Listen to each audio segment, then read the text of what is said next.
আমি তোমাকে কিছু বলতে চাই। বলো। তোমাকে একটা সত্যি কথা বলতে চাই। ঢাকাতে আমার একজন বয়ফ্রেন্ড আছে। হ্যাঁ? ঢাকাতে আমার একজন বয়ফ্রেন্ড আছে। কি আছে? বয়ফ্রেন্ড? আমি এখানে আসার পর থেকে ওর সাথে আমার ঝামেলা হয়। আমি ভেবেছিলাম আমাদের সম্পর্কটা ঠিক হবে। পাগল হয়ে গেছে। তোমাকে ভুলতে পারছিলাম না। এখন পারছো বলতে?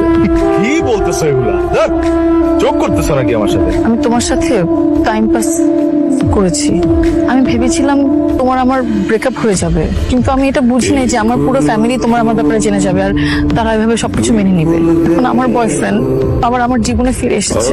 আমার কথা শুনে, মানুষ ফাইজলামি করে কিছু বিষয় নিয়ে, এগুলো মানা যায়, কিন্তু তোমার ফাইজলামি করার বিষয়টা, এই যোগ করার বিষয়টা, এটা একদম এক্সট্রিম লেভেলের। অন্য কিছু নিয়ে ফাইজলামি করা আমি কিচ্ছু বলবো না।